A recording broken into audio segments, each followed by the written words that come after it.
Magandang oras mga kababayan, mga ka-Golden Boy. Meron tayong video dito na hiram natin kay PMC Pinoy Mystery Channel. At ito yung video na nagtatalakay ng pamimiki ng China at ang kanilang propaganda. Kung saan pinalabas sa mga propaganda na ito na sila ang pinaka-superpower sa buong mundo. Paano ba sila gumagawa ng mga propaganda na tinatawag na mga fake news? Ito ay nangyayari na sa Europa at Amerika at lalo na dito sa Pilipinas. Kaya atin panuorin ang video courtesy ng PMC Pinoy Mystery Channel. Ang pagpapalaganap ng fake news ng mga inchik ay hindi na bago dahil ilang taon na nilang ginagawa ito sa YouTube. Base sa Reportica na may propaganda network ang mga inchik sa YouTube na pare-pareho na pinahahayag sa platform. Una ay ang China's superiority over the US o pinakakalat na mas magaling daw ang China kumpara sa Amerika. Sumunod, ang positive depiction of Chinese lifestyle o pagpapakita sa magandang buhay sa China. Ang pagiging abanse nila, pagiging ligtas at pagbatika sa buhay ng mga nasa kanluran. Sinabi din sa ulat na nagpo-post sila ng kanilang content. Tapos ay i-amplify ng mga peddlers, magla-like at magre-recommend sa ibang channel. Ito ang technique mga kababayan ng China. Atin muna balikan tong apat na common themes o common na tema ng propaganda ng mga Chinese vloggers sa YouTube. Hayop tong mga Chinese, no? Ginamit pa ang YouTube. Dapat doon lang sila sa TikTok kasi ang TikTok platforms lang sa kanila eh.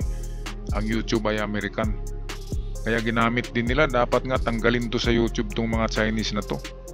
Ito ang una na propaganda nila na mas magaling pa daw sila sa Amerika. Kaya nga daw marami silang barko na pandigma at meron silang napakaraming ballistic missiles. Yun ang kanilang mga propaganda. Mas magaling pa daw sila sa Amerika. Nako. Sa produkto nga lang mga di ba? Mga class B or class C. Madaling masira ang mga produkto. Bakit magaling? Di ba kung sa barko, yung mga barko nila lulubog din yan. Yung mga eroplano baka babagsak din yan. Mga palpakis yan eh. Pangalawang tema is positive depiction of Chinese lifestyle. Dito sa mga vlog ng positive depiction ay pinapakita na maganda ang buhay nila sa China. Iyon pala ay kumakain na ng mga paniki, di ba? At kung ano-anong mga uod, kinakain na mga insekto. Dahil sa nagugutom na yung mga tao diyan. Maliban sa yung mga mayayaman lang at yung mga nagtrabaho sa gobyerno. Kaya ito positive depiction, di ba? Marami yan na makita natin ang ganda ng buhay sa China. Hindi maganda kasi komunista. Lahat ng kanilang kita ay naroon lang sa presidente nila. At yung kanilang sweldo ay para lang sa kanilang ikabubuhay. Yan ang katotohanan. Yan, hindi pwedeng bumili ng sports car doon.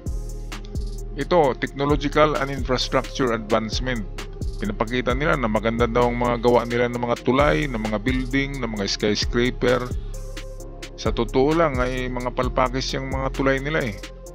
Katunayan niyan ay yung bumagsak sa Isabela sa Ilocos Norte, di ba? Made in China yun. Ito pa, ang pang-apat is safety daw ang mga tao sa China kontra sa Europe at Amerika. Safety, anong naka-safety dun? Safety dahil kulong sila. Safety dahil komunista, di ba? Hindi naman pwede doon na yung katulad sa buhay sa Amerika na malaya kang makagawa sa mga gusto mo, di ba? Sa komunista ay hindi. Hindi ka malaya doon. Kaya safety sila kasi nakakulong. Hindi sila makalabas. So yan. Ang isa pang teknik nila ay magpanggap sila ng mga Amerikano sa kanilang YouTube channel para sabihin na ang mga Amerikano ay hindi kontento sa Amerika. Yun pala mga inchik para masira yung gobyerno ng Amerika na ayaw nila. Katulad ngayon si Biden, I make that si Trump ay kalaban nila yan eh. Kaya sinisiraan nila si Trump. Pero yung kanilang mga accounts, mga American ang pangalan, Amerikano. Pero yun pala inchik ang may-ari. At yun ay mga trolls ng China. Okay, so patuloy tayo sa ating video courtesy ni PMC. Kanilang content. Tapos ay i-amplify ng mga peddlers, magla-like at magre-recommend sa ibang channel. Kung susumahin ang layunin ng mga inchik, ito ay upang pabanguhin ang kanilang imahe sa buong mundo. Mas lalong naging agresibo sila sa disinformation nung lumaganap ang COVID-19. Kung mapapansin, ito pa rin ang taktika ng mga komunista. Pabanguhin ang kanilang reputasyon at siraan ang imahe ng kabila. Kapag may banggaan sa WPS, ang sinisisi ng China ay ang Pilipinas at ibabalita na sila ang biktima kahit silang nambangga. Noong bumili tayo ng missiles pandepensa, pinahayag ng China na ginugulo daw ng Pilipinas ang kapayapaan. Ayan, totoo yan mga kababayan, di ba? Narinig natin, yung binabaliktad nila yung kwento, imbis na tayo yung binangga nila yung barko natin sa WPS, ang sinabi ay tayo daw ang bumangga. Tapos, kahit nandyan lang tayo sa ating economic zone, sasabihin nila na trespassing na tayo, lumabas na tayo sa economic zone. Kaya lahat ng news nila piki, kasi parte yan ng propaganda nila na pinabango nila ang China. At ang epekto niyan ay hindi kaagad-agaran, hindi ngayon, kundi sa future pa, sa matagal pa. At ang makinabang sa kanilang propaganda na ito ay ang mga future generation ng China. Ito ay long-term plan ito. Magaling din, no? Kasi inaano nila ang kanilang audience diyan ay mga Chinese eh. Yung manonood sa kanilang mga fake news ay China. At bilib na bilib ang kanilang mga kabataan sa nababalita na sa kanila na daw ang WPS, sa kanila na yung mga isila dito at tayo ay nag-trespassing lamang. Kaya napakasinungaling talaga. Diyan nakuha nila digong ng mga DDS ang mga teknik na yan na propaganda. Dahil ang tunay na nagturo diyan sa mga original vloggers ay talagang mga Chinese vloggers na tinatawag na arkitekto ng mga fake news. Yun, kung anong ilalabas ng kanilang architect na content sa YouTube. Halimbawa, ako yung architect. Kapag naglabas ako ng anti-Marcos, lahat ng sinusweldohan na trolls sa Pilipinas ay ganun din ang mga content anti-Marcos. Katulad ng kahapon nang umatin si Marcos sa libing ni Pope Francis. Baliktad ba naman ang balita nila? Sabi, hindi daw pinansin si Marcos ni Trump. Lumapit daw pero inisnab ni Trump si Marcos. Napakabaliktad ng kwento eh. Isa katunayan kanina na vlog natin yan na kinumusta talaga si Marcos, nilapitan ni Trump.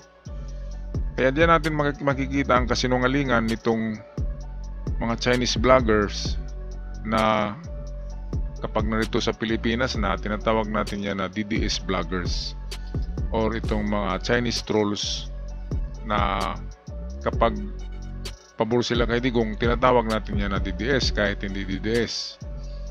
Okay, so yan ay mga naghasik, nag-share ng mga disinformation.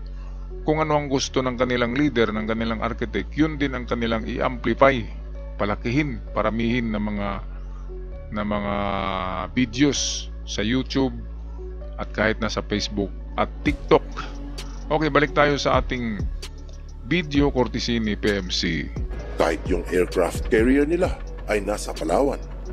Noong nagpadala ng kagamitan ng bansa sa Sierra Madre, ang sabi ng mga inchikay, lumabag raw ang Pilipinas sa kasunduan, kahit wala namang napag-usapan ng kasalukuyang administrasyon.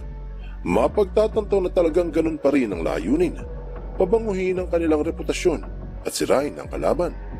Pero hindi lamang sa Pilipinas ito ginagawa ng China. Ilang taon na rin itong nanghihimasok sa politika ng Amerika at Europa. Sinabi sa Prospect Foundation na nakikialam ang Beijing sa media ng Europa at iniimpluwensyahan ito ang opinyon ng mga taga-roon. Pero na-try daw. Sinabi sa Pew Research na negatibo talaga ang pananaw ng Germany, ng France, Netherlands, Spain at iba pang bansa sa Europa hinggil sa China. Ito ay mula nung panglumaganap ang coronavirus. Ito na mga kababayan, sa Europa ay walang epekto ang propaganda, ang fake news, ang disinformation ng China ay walang epekto. Sa Amerika ay ganun din. kasi na-discovery na ito at tinatanggal na ng Meta, ng Facebook, ang nalalaman nila na mga Chinese trolls account. Ngayon tanong, bakit ginagawa ng China itong mga propaganda na mga fake? Pinabangon nila palagi ang China. Ang purpose diyan para ang mga investors, para mabango nga sila, so sasabihin na maganda ang ekonomiya, yun pala hindi. Pero sa dami-daming nag-vlog niyan na maganda ang China, so merong mga turista at investors na pumapasok doon at ito ay parte ng pag-angat ng kanilang ekonomiya. Kapag maraming turista, maraming investors, ay tataas ang ekonomiya, di ba, ng bansa. Kaya ito, parang advertisement to eh. Parang nagbabayad sila ng advertising sa mga trolls, sa Chinese trolls. At ayon sa balita, 2.5 million trolls ng China na nasa China lamang nakabase. Iba na yung nakabase dito sa Pilipinas at sa ibang bansa. So yung 2 million trolls, kapag lahat yon ay titirahin ang isang account, babaha ang mga magtaka ka, bakit puro negative itong nagchat sa akin at pari-pareho ang kanilang sinasabi. So ibig sabihin yan, nakapasok sa channel mo ang trolls ng China at sinisweldohan yan. Ganito rin sa Pilipinas, maraming sinisweldohan. At dinig ko dyan, 60 to 100,000 a month ang sweldo. So 60 sa mga mahinang klaseng vlogger, 100,000 sa medyo malakas. At yung katulad kay Maharlika na talagang hari ng fake news, I make that reyna ng fake news, si Buljakera, malaki daw ang sweldo niyan galing sa China. So iba na yung kita nila sweldo sa YouTube, iba na rin yung sweldo galing sa China, sa Communist China, sa gobyerno ng China. Kasi yan nga ang kanilang technique para sisikat ang China sa buong mundo. Sasabihin nila na maganda sa China. At hindi lang maganda. Advance sila at itong mga nag-vlog na ang Amerika daw bumagsak na ang ekonomiya, mahina na daw ang Amerika. Yan ay mga trolls yan ng China. Parang nakapanood at nakakinig niyan ay sasabihin na naku, bumagsak na pala ang ekonomiya ng Amerika. China na pala ang superpower ngayon. Hindi yan totoo. Ang katotohanan yan, ang China ay lampa pa rin. Katulad lang din yan ng bansang Mongolia, di ba? Maraming nga lang ang factory sa China. Halimbawa, Amerika, napakaraming kumpanya ng Amerika sa China. Di ba? Meanwhile, sa Mongolia, kukunti lang ang nag-invest eh. Kasi nasa China lahat talaga. Lahat ng bagay ay kinukopya ng China. Kahit nga yung mga old coins ng Pilipinas ay kinukopya nila. Lahat ng bagay ay kinukopya. Mga parts ng automobile, ng tricycle, ng motor, lahat yan kinukopya yan. Kahit mga baril. Ang mga baril na made in US, gumagawa din sila ng replika na katulad talaga, pero made in China. Cellphone. Ang cellphone na iPhone doon ay nasa $20 lang daw eh. At kapag marami ang bilhin mo, katulad sa Alibaba, ay nasa $10 na lang daw. Ang isa, grabe ang cellphone doon, $10 lang. Ganyan doon sa China. Kasi ang sweldo ng mga trabahante doon, ang nagsisweldo ay ang gobyerno at ang sweldo ay napakababa talaga ng sweldo sa China. Yung eksakto lang sila mabuhay sa kanilang sweldo. Hindi katulad sa atin na kung kakayod ka ay maging milyonaryo ka. Doon hindi, komunista nga eh. Pari-pareho ang kita ng bawat tao. Hindi man sila nagugutom pero hindi sumubra yung kanilang pera. Subsidize lang sila ng gobyerno. Okay, so patuloy pa tayo sa napakagandang paggagawang bidyong ito ni Pinoy Mystery Channel. Pero upang mabago ng mga inchik ang opinyon ng mga Europeans, ibinulgar sa briefing paper ng Map Influence ang pagpapalaganap ng propaganda ng China sa Europa. Ito nga ay dahil sa nasira ang kanilang imahe. Binanggit din ng modus nito na nag-recruit sila ng mga tauhan sa mga social media platforms upang magsagawa ng damage control. Ang pinakalayunin ay barahin ang mga tumutuligsa sa China at magpahayag ng maling kwento at magpakalat ng peking balita para mapaganda ang kanilang reputasyon. Sa Amerika, halos ganun din ang ginawa ng mga komunista. Lumala ito ng kumandidato si Trump noong isang taon. Inulat sa AP News ang binansagang camouflage network na maka-China na nagpapanggap ng mga Amerikano para impluwensyahin ang mga botante noong taong 2024. Sinabi din na ito ay isa sa pinakamalaking covert online influence operations sa buong mundo. Ito ang sinabi ko mga kababayan noon na sa pagkandidato ni Trump noong nakaraang eleksyon ay muntik na siyang matalo dahil sa napakaraming itong mga Chinese trolls na kumampi sa kabila. Kasi gusto nila na yung manalo ay mahinang klaseng presidente. Kahit hindi nila binabayaran yun, kahit hindi sila nagpakita na sumuporta sila. Pero sikreto na sinisira ng Chinese trolls si Trump noong eleksyon. At ang teknik nila ay gagawa sila ng account sa YouTube at Facebook na ang mga pangalan ay Amerikano, hindi inchik, para hindi halata. At kanilang sisirain ang kredibilidad ni Trump. Pero hindi nangyari dahil overwhelming ang supporters ni Trump. Parang PBBM, overwhelming ang supporters. So, ayan, ang purpose na matalo si Trump, para kung si Kamala Harris ang manalo, ay mahinang klaseng presidente. At sa pagdating ng Taiwan invasion, di ba? Kapag makipaghira ng China, ay mahinang presidente ang nasa Amerika. So, hindi matatakot ang China. Ngayon, di ba? Dahil si Trump ay kunting ano lang, di ba? Matapang si Trump at decisive. At hindi lang decisive ba yung kanyang karakter ay talagang matapang at umaatake. Kaya takot ang China kay Trump dahil noon pa man nung unang pag-upo ni Trump ay binanatan gagad ni Trump ang China. Lalo na ngayon sa tariff war between China and US. Talo talaga ang China at nagipag-usap na si Xi Jinping kay Trump. Gumawa na sila ng deal.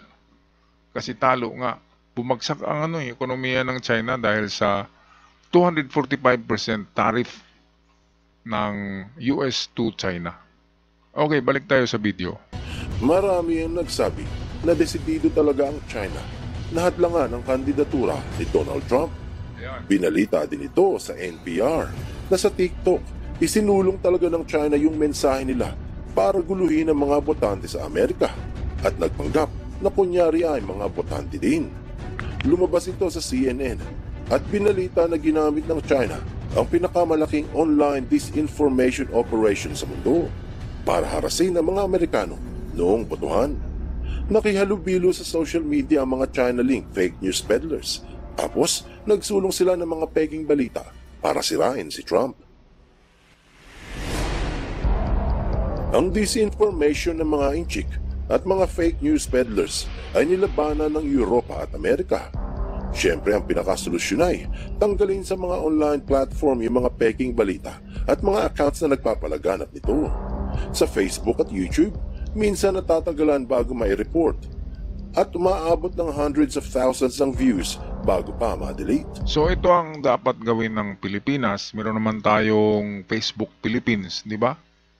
So dapat dyan ay mahalata naman yan sa fact check kung legit na Pilipino ang may-ari ng Facebook account or YouTube channel. So dapat tatanggalin katulad ng ginawa ng Amerika, tinatanggal nila kapag nalaman na oops, Chinese ito, pro-Chinese ito, i-close nila para hindi na makapag-spread ng maling-maling balita. Kasi meron talagang mga tao na naniniwala sa mga balita na piki. Kasi magaling gumawa ng balita ang piki at akala mo totoo kasi marami. Marami sila akala ng Amerika, ng mga mamamayan talaga sa Amerika. Kasi nga 2 million accounts ang ang Chinese trolls. Karamihan yan ng mga pangalan ay hindi Chinese. Katulad ng mga Chinese trolls na narito sa Pilipinas, ang pangalan nila ay Pilipino para hindi sila mahalata sa Facebook at YouTube. So grabe talaga mga kabayan, no? Wala sa atin ang ganyang mga technique na mga na mga disinformation. Ang plano na ito ng China ay pangmatagalan to eh. Sa future generation nila ito, makikita ang epekto ng kanilang fake news. Di ba ang fake news kapag inuulit-ulit mo yan, 100 times, ang fake news ay magiging totoo. Katulad din yan kapag nag-lie ka, di ba? Nagsinungaling ka.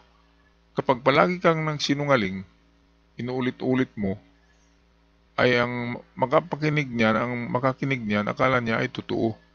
Kasi inulit-ulit eh. So ganyan talaga ang style ng China ngayon. Kung hindi tayo makuha sa pakiusap dito sa mga fake news, makukuha tayo. Okay, so balikan natin ang video ni PMC. Sa TikTok, mas nahirapan dahil sa pag-aari ito ng ByteDance na kontrolado ng China. Sinabi ng Meta na nagmamayari ng Facebook, Instagram, WhatsApp at iba pa na nagsusulong ito ng pandepensa online sa pamamagitan ng transparency at pakikipag-ugnayan sa ibang bansa. Sinabi din na tinanggal nila ang pinakamalaking covert influence operation ng China. Ilang libong accounts at webpage sa iba't iba nilang platforms ang na-delete. Sa unang pagkakataon ay napag-alaman na ang mga accounts ay iisang grupo lamang at may ugnay sa China law enforcement. Anong aral ang mapupulot dito? Maaaring gawin sa Pilipinas ang mga hakbang ng Amerika at Europa laban sa disinformation. Habang hindi pa nadidelete ang mga accounts ng mga fake news peddlers, ay magsulong ng ahensyang lalaban sa mga peking balita. Ito ang mag-iimbestiga at huhuli at magbibigay ng rekomendasyon sa gobyerno para supilin ito. Ito ang magandang sana mapanood ito ni Yusek Claire Castro.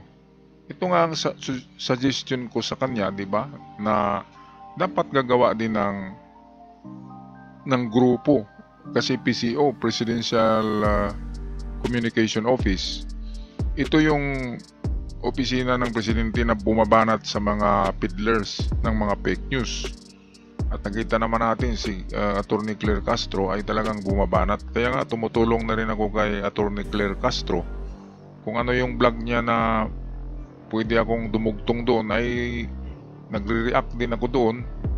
Kaya kung binanatan niya si Sara, babanatan ko rin. Para at least, sabi nga ni PMC dito, kailangan meron tayong pang-counter dyan. Hindi kailangan manahimik lang tayo kasi titirahin tayo paulit-ulit. Kung babatuhin ang bahay mo, di ba? Babatuhin ng maraming standby ang bahay mo.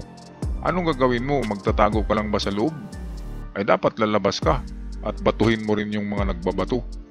Ganyan talaga yan eh. Ang putyukan, itong mga killer bees, di ba? Itong mga ano bang tawag diyan, yung mga putakti, di ba? Kapag sinipa mo yung bahay ng putakti, ay talagang putaktiin ka. Ganyan ang dapat sagot natin sa gobyerno. Kapag sobra-sobra na ang mga fake news na pinupukol sa'yo, ay dapat lalabas ka na sa bahay mo. Katulad ng ginawa ng mga putakti.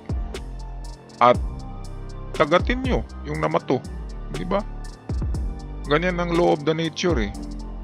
Kailangan talaga ang ahas kapag na-corner na, kumakagat eh. Di ba? Ang aso kapag na-corner na, kumakagat din. Kaya ganun yun. Kapag sobrang-sobra na, dapat merong counter. Kaya nga ang dapat gawin ni Claire Castro kasi nag-iisa siya eh. Pero meron namang mga PBBM vloggers din, government vloggers na hindi yan sinisulduhan ng gobyerno. Talagang sila side sa gobyerno katulad ko. Kahit sinong gobyerno basta tama, doon ako. Pero doon sa mga katulad ni Digong na puro sindikato, ayoko talaga ng ganyan. Kaya ngayon, ang stand ko ay kay PBBM kung papiliin ako, PBBM at Duterte, ay kay PBBM. Noong una, di ba, sabi ko sa inyo, nabudol-budol ako ng mga Duterte noon. 2018, 2017, bilib ako diyan kay Digong. Pero ngayon, wala na. Kasi bulyaso na. Kaya ito ang magandang gawin ng PCO, ng opisina ni Atty. Claire, ay mag-recruit siya ng mga tauhan at gagawa siya ng parang isang grupo o isang ahensya na branch ng kanyang PCO na ang trabaho lamang ay pag-counter sa mga fake news para malabel ito. Halimbawa, tinira si PBBM na budol-budol ang bigas, sagutin ka agad yun ng maraming vloggers. Titirahin yung nag-vlog para malusaw, di ba? Lulusawin, ganyan ang dapat gawin eh. Hindi yung nakikinig lang tayo, binabato na ang bahay mo, di ba? Sinisipa-sipa na yung ano mo, pintuan mo, pero hindi ka pa rin umimik. Hindi yan tama. Kung ang bahay mo nang binabato, ay dapat lalabas ka na at magalit. Yan ang eksakto dyan. Kaya sabi ko, fight fire with fire. Hindi yung fight fire with water. Hindi tama yung sampalin ng kaliwa mo na pisngi ay pasampal mo pa ang kanan. Hindi na. Sa panahon ngayon, kapag sinampal ka, buntalin mo. Di ba? Insulto na yung sinampal ka eh. Ang sagot dyan, buntalin mo. Kung sinampal ka sa kabila, sampalin mo rin siya. Or mas malakas yung sampal mo para titigil na, diba? Hindi na pwede yung magbait-baitan ngayon na panahon. Dapat sasagot ka talaga. Alright, so hanggang dito lamang ko mga kababayan. Hanggang sa muli, at sa mga bago pa lamang sa ating channel ay huwag kalimutan mag-subscribe para palagi tayong updated sa mga uploads. Maraming salamat sa lahat. Hanggang sa muli. Paalam.